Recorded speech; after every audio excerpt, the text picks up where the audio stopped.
गाय बैल बछड़े या घूमते रहते रोड में, है कि नहीं? यहाँ पर समस्या है कि नहीं? समस्या है तो हाथ उठाकर बताओ, है ना?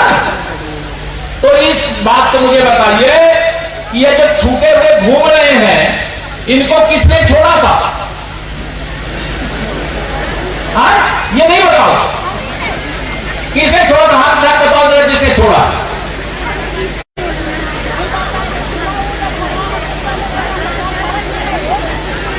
देखो मैं आपसे जब ये बात पूछ रहा हूं आपको हंसी आ रही है, लेकिन मैं आज आपसे अपील करता हूं हाथ जोड़ करके। क्या अपील है मेरी? आप जब गैया मैया दूध देती है, दूध करके बढ़िया दूध खाते हो, आप खाओ, मैं इससे मना नहीं करता। अगर आप उसके बाद भी गौ माता को नहीं पालना चाहते, उनके बच्चे को नहीं पालना चाहते, पहले ऐसा नहीं होता था लेकिन अब नहीं पालना चाहते, तो रात के अंधेरे में मत छोड़िए उनको। जिनके उजाले में जो आस पास में आपका गो आश्रय स्थल है वहां तक पहुंचाने का काम कर दोगे? बताओ करोगे? आज दोनों हाथ उठा करके संकल्प लीजिए, जिनके घर में गाय बछड़ा बछिया जो भी है, अगर उनको पालन नहीं करना दूध खाने के बाद, तो रात के अंधेरे में छोड़ने की जगह जो नियरेस्ट ना आस पास में गौशाला हो वहां तक पहुंचाने का काम करोगे? दोनों हाथ करोगे? और मैं अधिकारियों को सबको निर्देश देता हूं, यह व्यवस्था सुनिश्चित करिए कि मेरा कोई भी किसान, कोई भी परिवार अगर गौ का घर में पालन करता है तो उसे छोड़ना है। अभी जो छुट्टा उनको पकड़ करके गौआश्रय स्थल पर ले जाइए, और जो लोगों छोड़ना चाहते हैं अगर वो गौआश्रय स्थल पर लेकर के आवे तो उनका नाम भी लिख लीजिए कि वो पहुंचाने आए हैं, और उनको सम्मान करने का भी काम करेंगे। लेकिन छुट्टा छोड़ेंगे तो हम पकड़ते रह जाएंगे, आप छोड़ते रह जाएंगे, कभी इस समस्या का समाधान नहीं होगा। तो आप सबसे इतना, तो कई लोग होंगे करे हम तो बड़े आदमी हैं, हम दूध तो खा सकते हैं, उसको छोड़ने कैसे जाएंगे? अगर छोड़ने नहीं जाओगे भैया किसी से पहुंचवा तो दो। कर सकते हो कि नहीं कर सकते हो? ये काम करिएगा। आज के दिन में ये आप सबसे अपील करता हूं। अब मेरी मातृशक्ति इतनी बड़ी संख्या में, बहुत अभिनंदन करता हूं, आपको प्रणाम करता हूं। नवरात्रि के समय तो मातृशक्ति तो और देवी स्वरूपा होती है। आप सबको प्रणाम करते हुए हिंदू नववर्ष की आपको बधाई देता हूं, नवरात्रि की बधाई देता हूं। रामलला का भव्य मंदिर बन करके तैयार हो रहा है, रामनवमी भी आने वाली, उसकी भी बधाई देता हूं। लेकिन आप सबके लिए मेरे माननीय प्रधानमंत्री जी का कहना है, जैसे हम लोग कहते हैं डबल इंजन की सरकार, वैसे ही परिवार के अंदर एक ये आदत बढ़ गई थी कि परिवार में एक पुरुष कमाता था और पूरा घर खाता था। हमारे प्रधानमंत्री जी ने कहा महिला सशक्तिकरण का काम करेंगे, हमारी माताओं बहनों को समूह के साथ जोड़ने का काम करेंगे। इसमें कोई समूह से जुड़ी हुई दीदियां हैं क्या? आप बताओ। ये तो पूरा भंडार भरा, क्या बात है, अभिनंदन है। अच्छा एक बात बताओ, जब से मेरी बहन जी लोग, बहुएं, माताएं जो भी हैं, बेटियां, जब से आप समूह से जुड़ी हो, सही से बताना मुझे, तब से आपका सम्मान अपने घर परिवार में गांव में बढ़ा है कि नहीं बढ़ा? बताओ। बढ़ा तो हाथ उठा के बताओ, सही से बताओ। बढ़ा है, बहुत अच्छा मुझे लग रहा है। आप सब से एक बात और पूछना चाहता हूं, जो समूह बने हुए हैं, आप सब जुड़ी हुई हैं, उसके अलावा भी अभी बड़ी संख्या में हमारी माताएं बहनें नहीं जुड़ी हैं समूह से। पहले तो लोग नहीं जुड़ना चाहते थे, बहुत मुश्किल होता था, लेकिन अगर आप उनको जोड़ना चाहें तो वो सब जुड़ना चाहती कि नहीं जुड़ना चाहती? हाथ उठाकर जुड़ना चाहती कि नहीं जुड़ना चाहती? अभी हम लोग इसी साल दिसंबर तक उत्तर प्रदेश में 3 लाख समूह और गठित करने जा रहे हैं। कितने? 3 लाख। हमारी यहां मुझे दिख रही बीसी सखी, बैंक सखी, यहां बहुत सारे दिखाई दे रहे हैं।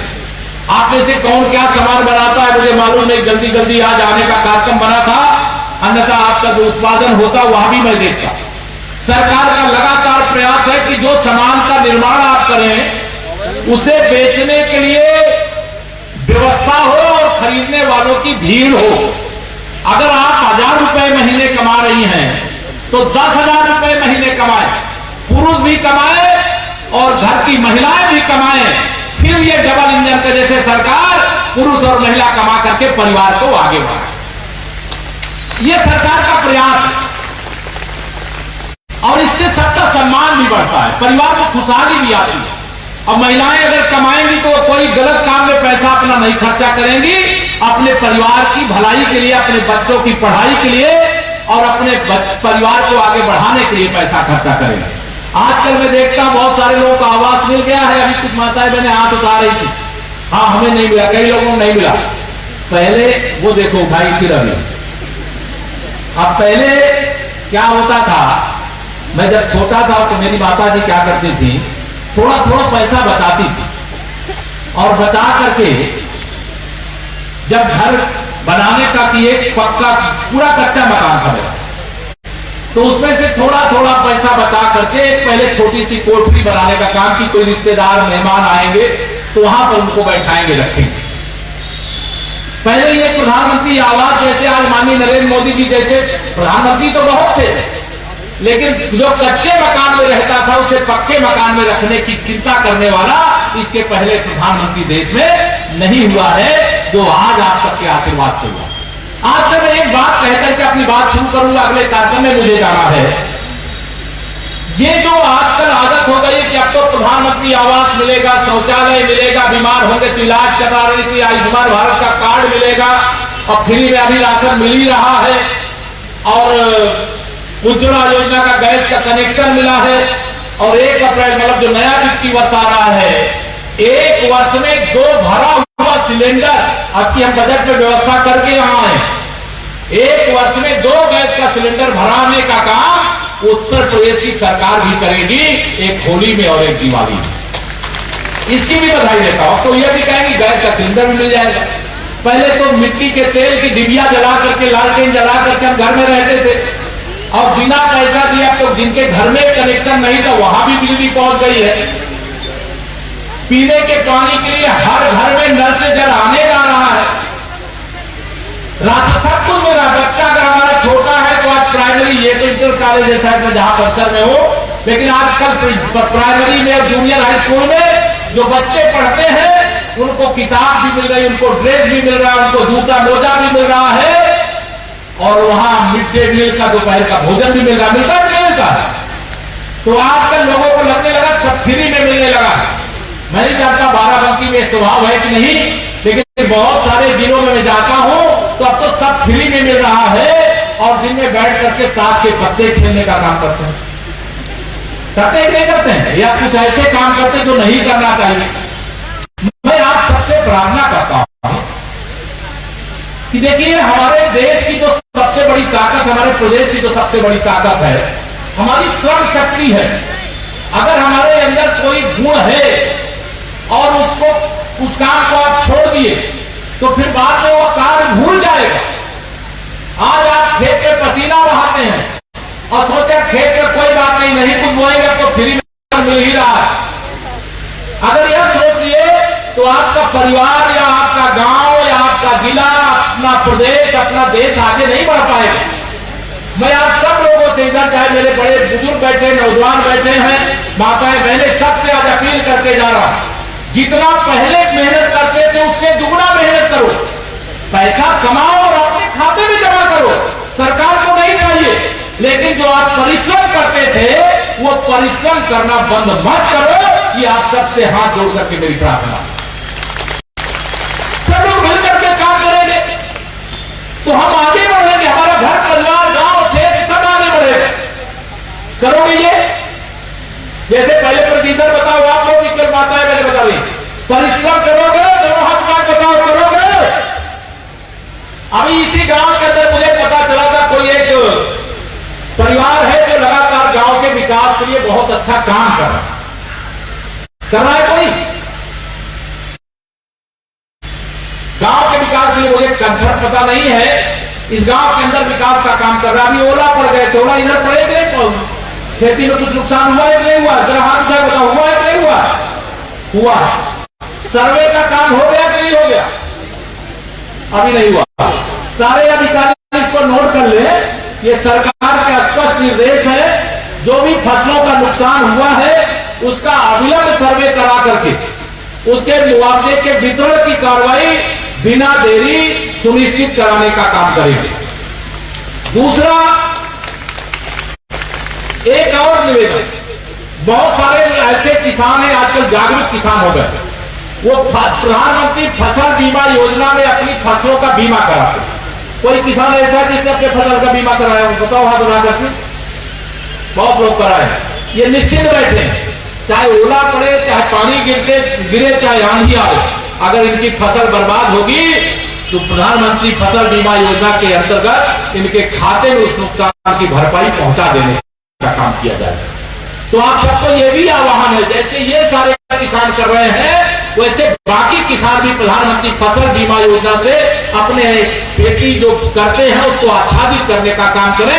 सरकार आपके हित में, आपके साथ में, किसानों के साथ में खड़ी थी और पूरी मदद के लिए खड़ी है, लेकिन आप सबसे अपील है इस दिशा में भी आप प्रयास करें, आगे बढ़ें। एक काम मैं और इस मंच से निर्देश दे करके जा रहा हूं। आजकल गांव में बड़ी संख्या में चारागाह की जमीन है, गोचर भूमि जिसे कहते हैं, है कहीं कि नहीं है? अभी बहुत सारे लोग उसको कब्जा किए हैं। उसको खाली करा दिया जाए तो अच्छा है कि गलत? जोर से बोलो ना। अच्छा है। अधिकारी लोग नोट कर लें, गांव के अंदर या पूरे तहसील और ब्लॉक के अंदर कोई चारागाह की भूमि है, उसने कोई अवैध कब्जा किया है तो उसको नाप करके उसको खाली कराइए। वहां नेपियर घास एक होती है जो आप दूध दूहने के बाद जो गौशाला में आप गाय बछड़ा भेज देंगे उसको खिलाने के लिए चाहिए। इसे गौचर भूमि अगर किसी ने कब्जा किया अपने आप खाली कर दे, अन्यथा खाली कराने का काम सरकारी स्तर पर करना पड़ेगा। बहुत सारे लोग चक्रोड है, चक्रोडों पर कब्जा किए। चक्रोडों पे कब्जा है कि नहीं बताओ?